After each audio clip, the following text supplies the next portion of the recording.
नमस्कार. The deep डाईव्हमध्ये तुमचे स्वागत आहे. आज आपण एका अशा विषयाच्या गुथिरे जाणार आहोत जो ऐकायला खूप टेक्निकल वाटतो. हो, पण आपल्या रोजच्या आयुष्याचा भाग बनणार आहे. अगदी. विषय आहे मायक्रोसॉफ्ट लर्न मॉड्यूल आणि त्यात फाउंड्री पोर्टलवरून AI मॉडेल्स कशी निवडायची आणि वापरायची. आता थांबा. फाउंड्री पोर्टल AI मॉडेल्स हे शब्द ऐकून घाबरू नका. हो, हे खूप सोपं आहे. याची कल्पना एका मोठ्या डिजिटल लायब्ररी किंवा मेंदूंचा सुपरमार्केट सारखी करा. हा, मेंदूंचं सुपर मार्केट. हो, जिथे प्रत्येक कामासाठी एक वेगळा मेंदू म्हणजे AI मॉडेल उपलब्ध आहे. आणि आजचा आपला उद्देश आहे की हे सगळं अगदी सोप्या मजेशीर पद्धतीनं समजून घेणं. अगदी. जणू काही आपण स्क्रीन शेअर करूनच हे शिकतोय. मेंदूंचं सुपर मार्केट ही कल्पना एकदम परफेक्ट आहे. हो ना. कारण हे जे जनरेटिव्ह AI ऍप्लिकेशन्स आहेत ना, ते याच लँग्वेज मॉडेल्सवर म्हणजे या कृत्रिम मेंदूंवरच तर बनलेले असतात. आणि योग्य मॉडेल निवडणं म्हणजे समजा एखाद्या प्रोजेक्टसाठी योग्य इंजिन निवडण्यासारखं आहे. अच्छा.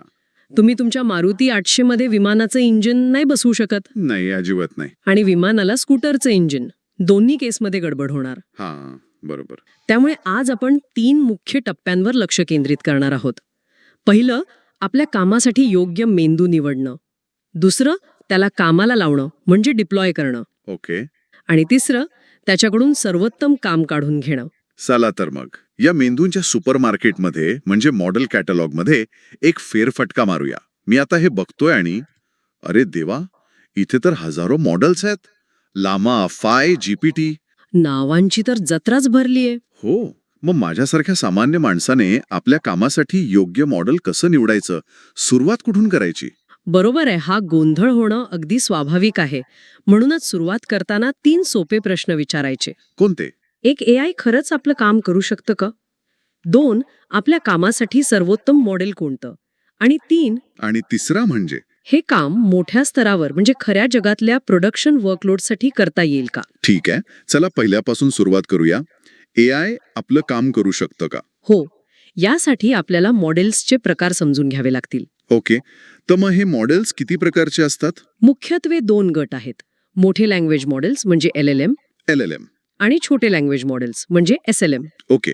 LLM आणि SLM. LLMs म्हणजे GPT-4 किंवा लामा 370B हे एखाद्या अनुभवी ज्येष्ठ प्रोफेसर सारखे आहेत. अच्छा. त्यांना जगातल्या कुठल्याही विषयावर सखोल ज्ञान असतं. ते किचकट विषय सहज हाताळू शकतात. पण त्यांना कामाला लावायला म्हणजे वापरायला खर्च जास्त येतो आणि पॉवर पण खूप लागते. म्हणजे प्रत्येक छोट्या कामासाठी प्रोफेसरला बोलवायची गरज नाही. मग SLM काय आहेत? SLMs म्हणजे छोटे मॉडेल्स जसं की फाय 3 हे एखाद्या हुशार उत्साही इंटर्न सारखे आहेत. हां, इंटर्न. हो, ते जलद असतात, किफायतशीर असतात आणि विशिष्ट कामांसाठी उत्तम. म्हणजे समजा तुम्हाला फक्त तुमच्या कंपनीच्या प्रॉडक्ट्सबद्दलच्या प्रश्नांची उत्तरे द्यायची असतील, तर पूर्ण प्रोफेसरला कामाला लावण्याऐवजी एका हुशार इंटर्नला विचारणं सोपं आणि स्वस्त पडतं की नाही? प्रोफेसर विरुद्ध इंटर्न ही उपमा छान आहे. पण यामुळे एक प्रश्न येतो मनात. विचारा. कधी कधी एखाद्या साध्या कामासाठीही प्रोफेसरची गरज भासू शकते का? म्हणजे काम सोपं वाटत असेल पण त्यात काहीतरी गुंतागुंत असू शकते. अगदी. जिथे आपला इंटर्न कमी पडेल. खूप छान मुद्दा आहे. हो, नक्कीच. समजा तुम्हाला एका कायदेशीर कागदपत्राचं विश्लेषण करायचं आहे. वरवर पाहता ते सोपं वाटेल, पण त्यातल्या भाषेचे अनेक अर्थ निघू शकतात. बरोबर. अशा वेळी SLM म्हणजे आपला इंटर्न गोंधळून चुकीचा सल्ला देऊ शकतो. तिथे LLM म्हणजे प्रोफेसरचा अनुभव जास्त अचूक परिणाम देईल. समजलं. कामाचं स्वरूप ओळखणं महत्वाचं आहे. पण कामाच्या स्वरूपानुसार अजून काही प्रकार आहेत का? म्हणजे मला फक्त बोलायचं नाहीये, फोटोवर पण काम करायचंय. नक्कीच. त्यासाठी कामावर आधारित मॉडेल्स आहेत. जसं GPT-4 सारखी मॉडेल्स चॅट किंवा रिझनिंगसाठी उत्तम आहेत. ओके. मग येतात मल्टी मॉडेल मॉडेल्स जसं फाय 3 विजन. मल्टी मॉडेल म्हणजे जे टेक्स्ट सोबत फोटो आणि ऑडिओ पण समजू शकतात. हे एका स्विस आर्मी नाईफ सारखं आहे. वाह! Swiss army knife. हो, ज्यात अनेक प्रकारची हत्यारं एकत्र असतात. शब्दांवरून चित्र तयार करण्यासाठी डायली 3 सारखी इमेज जनरेशन मॉडेल्स आहेत. आणि एक महत्वाचा प्रकार म्हणजे एम्बेडिंग मॉडेल्स, जे शब्दांना अंकात रूपांतरित करतात, जेणेकरून 2 शब्दांमधला अर्थाचा संबंध कम्प्युटरला कळतो. अच्छा. म्हणजे सर्च रिझल्ट सुधारतात. अगदी बरोबर. म्हणजे जर मी एक ॲप बनवत असेन जे लोकांना त्यांच्या फोटोत काय आहे हे सांगेल, तर मला हे सस आर्मी नाईफ लागेल, बरोबर? एकदम बरोबर.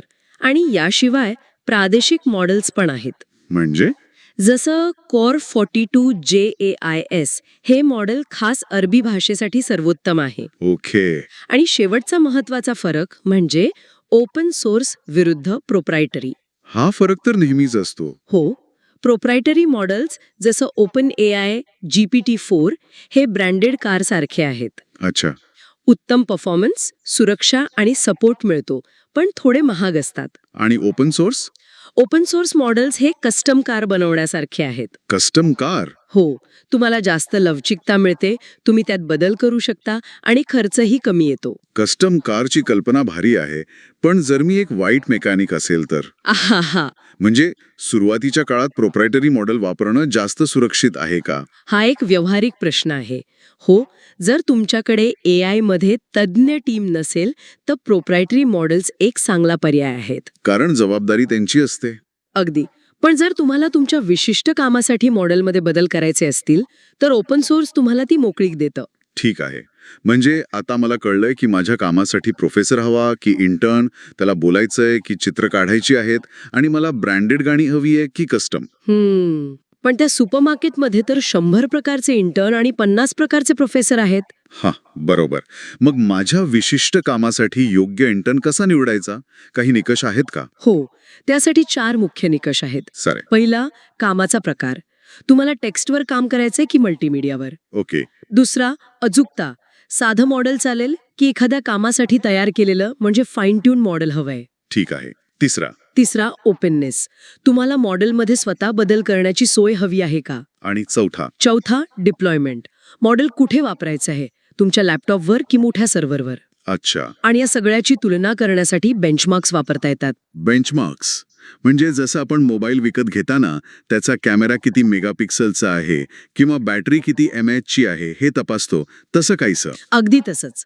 हे बेंचमार्क्स ॲक्युरेसी, कोहिरन्स, फ्लुएन्सी यांसारख्या गोष्टी मोजतात. गाडीचं मायलेज आणि हॉर्स पॉवर सारखं? परफेक्ट. हे आकडे आपल्याला 2 मॉडेल्सची वस्तुनिष्ठ तुलना करायला मदत करतात. उत्तम.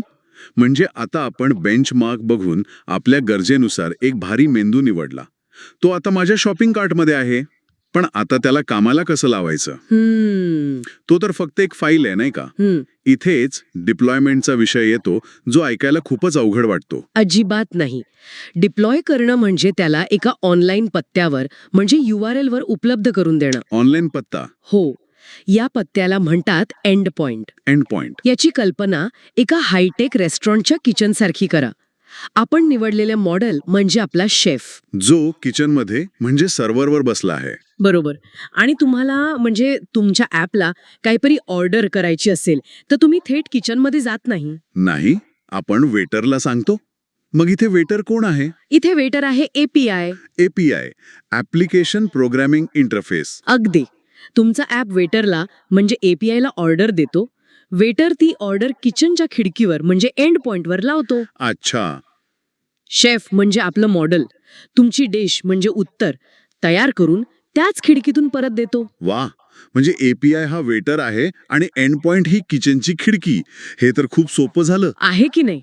मग या खिडक्या बनवायचे काही वेगवेगळे प्रकार आहेत का? हो, 3 मुख्य प्रकार आहेत. पहिला आहे स्टँडर्ड डिप्लॉयमेंट. हा बहुतेक सगळ्या कामांसाठी वापरतात. ओके. हे एका रेस्टॉरंट सारखं आहे जे रोज ठराविक वेळेत उघडं असतं आणि तिथे नेहमी काही शेफ तयार असतात. आणि दुसरा आहे सर्व्हरलेस कम्प्यूट. हा पे ॲज यू गो बिलिंगवर चालतो. म्हणजे? हे एखाद्या फूड ट्रक सारखं आहे. जेव्हा ग्राहक येतात तेव्हाच तुम्ही ट्रक चालू करता. ग्राहक नसताना इंजिन बंद. म्हणजे जशी आपली रिक्षाची मीटर सिस्टीम? जेवढं फिरणार तेवढेच पैसे. हा, अगदी तसंच. आणि तिसरा आहे मॅनेज्ड कम्प्यूट. यात तुम्ही तुमच्या स्वतःच्या व्हर्च्युअल मशीनवर मॉडेल होस्ट करता. म्हणजे तुम्ही पूर्ण किचनच भाड्याने घेता. अच्छा, म्हणजे पूर्ण नियंत्रण आपलं. हो. अर्थात खर्च तुम्ही कोणते मॉडेल आणि कोणता पर्याय निवडता यावर अवलंबून असतो. 5.3 SLM सर्व्हरलेसवर चालवणे हे लामा 370B मॉडेल मॅनेज्ड कम्प्यूटवर चालवण्यापेक्षा 100 पटीने स्वस्त असू शकते. ठीक आहे, म्हणजे आता आपला शेफ त्याच्या ऑनलाईन किचनमध्ये काम करायला तयार आहे. खिडकी पण उघडली आहे. पण खरी गंमत तर आता आहे. मी त्याला सँडविच बनवायला सांगितलं आणि त्याने मला सूप दिलं. त्याच्याकडून आपल्याला हवं तसंच आणि अचूक उत्तर कसं मिळवायचं, म्हणजे त्याला चविष्ट डिश बनवायला कशी सांगायची. अगदी बरोबर. इथेच प्रॉम्प्ट इंजिनिअरिंगची कला येते. Prompt engineering. प्रॉम्प्ट इंजिनिअरिंग म्हणजे मॉडेलशी योग्य प्रकारे संवाद साधण्याची कला. तुम्ही प्रश्न कसा विचारता यावर उत्तराची गुणवत्ता अवलंबून असते. जिनेकडे इच्छा मागण्यासारखं. परफेक्ट. जर तुमची इच्छा स्पष्ट नसेल तर काहीतरी भलतंच मिळू शकतं. पण थांबा, हे थोडं विचित्र नाही का? आपण एका मशीनला तू असं कर असं सांगतोय, हे खरंच काम करतं? नाही, ही युक्ती नाहीये. यामागे गणित आहे. तुम्ही जेव्हा मॉडेलला एक भूमिका देता तेव्हा तुम्ही खरं तर त्याच्या न्यूरल नेटवर्कमधील विशिष्ट भागांना सक्रिय करत असता. अच्छा. तर पहिली पद्धत आहे, मॉडेलला एखादी भूमिका द्या. उदाहरणार्थ, तू एक अनुभवी मार्केटिंग प्रोफेशनल आहेस आणि या CRM प्रॉडक्टबद्दल एक जाहिरात वाक्य लिही, असं सांगा. अच्छा, म्हणजे त्याला एक पात्र द्यायचं. आणि दुसरी पद्धत आहे, उत्तम प्रश्न सुचवायला सांगा. म्हणजे थेट उत्तर विचारण्याऐवजी मॉडेलला विचारा, मी एक डिनर पार्टी आयोजित करत आहे, मला काय बनवायला हवं? तुला अजून कोणती माहिती हवी आहे जेणेकरून तुम्हाला चांगली मदत करू शकेल? वा, म्हणजे जिनीलाच विचारायचं की मी कोणती इच्छा मागू? बरोबर. यामुळे मॉडेल तुम्हालाच योग्य प्रश्न विचारेल आणि मग जास्त चांगलं उत्तर देईल. ही तर कमाल आयडिया आहे. तिसरी पद्धत कोणती? तिसरी आहे, विशिष्ट फॉर्मॅट सांगा. म्हणजे रिपोर्ट कसा हवाय ते सांगायचं. अगदी. समजा तुम्हाला 2018च्या सॉकर वर्ल्ड कप फायनल बद्दल माहिती हवी आहे, तर त्याला सांगा, मला ही माहिती एका टेबलमध्ये दे, ज्यात तारीख, ठिकाण, टीम्स, फायनल स्कोर हे कॉलम असतील. बॉस सारखा ऑर्डर द्यायची. हो. आणि चौथी कोणती? चौथी पद्धत आहे, तर्क स्पष्ट करायला सांगा. या चेन ऑफ थॉट म्हणतात. Chain of thought? म्हणजे समजा तुम्ही त्याला गणिताचं उत्तर विचारलं, तर विचारा की हे उत्तर कसं आलं ते पायरी पायरीने समजावून सांग. जसं शाळेत गणिताचे सर म्हणायचे, शो युअर वर्क. हां, बरोबर. म्हणजे फक्त उत्तर नाही तर त्याची विचार प्रक्रिया पण तपासायची. आणि शेवटची 5वी पद्धत, पाचवी आणि सगळ्यात महत्वाची पद्धत म्हणजे संदर्भ द्या. कॉन्टेक्स्ट. हो, मी एडिनबर्गला कधी भेट देऊ असं मोगम विचारण्याऐवजी त्याला पूर्ण कहाणी सांगा. जसं की मला 6 नेशन्स रग्बी टुर्नामेंटमधील स्कॉटलंडचे घरगुती सामने पाहायचे आहेत, तर मी एडिनबर्गला कधी भेट देऊ. म्हणजे गुगल इट करण्याऐवजी त्याला पूर्ण बॅकस्टोरी सांगायची. अगदी. कारण त्याच्याकडे तुमच्यासारखी कॉमन सेन्स नाहीये, त्याला सगळं सांगावं लागतं. म्हणजे मॉडेलशी बोलताना त्याला फक्त प्रश्न विचारायचा नाही, तर त्याला एक भूमिका, एक दिशा आणि एक संदर्भ द्यायचा आहे. बरोबर. पण समजा या सगळ्या युक्त्या वापरूनही काम झालं नाही तर? म्हणजे समजा माझ्या शेफला माझ्या आजीच्या गुप्त रेसिपी बुकमधनं काहीतरी बनवायचं आहे, जे इंटरनेटवर नाहीये. मग काय? अगदी अचूक प्रश्न. इथेच 2 प्रगत पर्याय येतात. कोणते? पहिला आहे रिट्रीव्हल ऑगमेंटेड जनरेशन, म्हणजे RAG. RAG? यात मॉडेलला उत्तर देण्यापूर्वी तुमच्या स्वतःच्या डॉक्युमेंट्समधून, म्हणजे तुमच्या आजीच्या रेसिपी बुकमधून माहिती शोधायला लावली जाते. अच्छा, म्हणजे त्याला आपल्या कंपनीची पुस्तकं वाचायला द्यायची आणि मग प्रश्न विचारायचे? हो. यामुळे उत्तरं तुमच्या संदर्भात आणि जास्त अचूक येतात. आणि दुसरा पर्याय, समजा मला त्याला फक्त रेसिपी वाचायला लावायची नाही तर माझ्या आजीसारखा विचार करायला आणि स्वयंपाक करायला शिकवायचा असेल तर? त्यासाठी दुसरा पर्याय आहे फाईन ट्युनिंग. Fine tuning? यात मॉडेलला तुमच्या विशिष्ट प्रश्न उत्तरांच्या डेटा सेटवर पुन्हा ट्रेनिंग दिले जाते, जेणेकरून ते तुमच्या शैलीत बोलायला शिकेल. हे एखाद्या नवीन कर्मचाऱ्याला विशेष ट्रेनिंग देण्यासारखं आहे. पण इथे एक महत्वाची गोष्ट लक्षात ठेवली पाहिजे. एक मोठी गैरसमज होत आहे की प्रत्येक कामासाठी फाईन ट्युनिंग आवश्यक आहे. असं नाहीये का? पण माहिती देण्यासाठी नाही. ही खूप महत्वाची माहिती आहे. म्हणजे उगाच प्रत्येक वेळी तोफ काढायची गरज नाही. हो, कधी कधी लहान सुईनेही काम होतं. तर आज आपण मायक्रोसॉफ्ट फाउंड्रीच्या मदतीने AI मॉडेल्सच्या जगात एक जबरदस्त सफर केली. आपण मेंदूंच्या सुपरमार्केटमधनं आपल्यासाठी योग्य मॉडेल कसं निवडायचं, त्याला ऑनलाईन किचनच्या खिडकीवर कामाला कसं लावायचं, आणि प्रॉम्प्ट इंजिनिअरिंगच्या कलेने त्याच्याकडून सर्वोत्तम काम कसं करून घ्यायचं हे पाहिलं. अगदी बरोबर. आणि हे लक्षात ठेवणं महत्वाचं आहे की योग्य मॉडेल निवडणं आणि त्याला योग्य प्रश्न विचारणं ही एक कला आणि शास्त्र दोन्ही आहे. बरोबर. सुरुवात नेहमी सोप्या प्रॉम्प्ट इंजिनिअरिंगने करावी आणि गरज पडल्यास RAG किंवा फाईन ट्युनिंग सारख्या प्रगत तंत्रांचा विचार करावा. आणि जाता जाता ऐकणाऱ्यांसाठी एक विचार, आज आपण पाहिलं की AI मॉडेलला सूचना कशा द्यायच्या. पण विचार करा, भविष्यात जेव्हा ही मॉडेल्स अधिक हुशार होतील तेव्हा योग्य प्रश्न विचारण्याची आपली क्षमता हीच सर्वात महत्वाची स्किल ठरेल का? आपलं काम फक्त योग्य आणि सृजनशील प्रश्न विचारणं असेल आणि AIचं काम उत्तर देणं असं आपलं भविष्य असेल का? यावर नक्की विचार करा.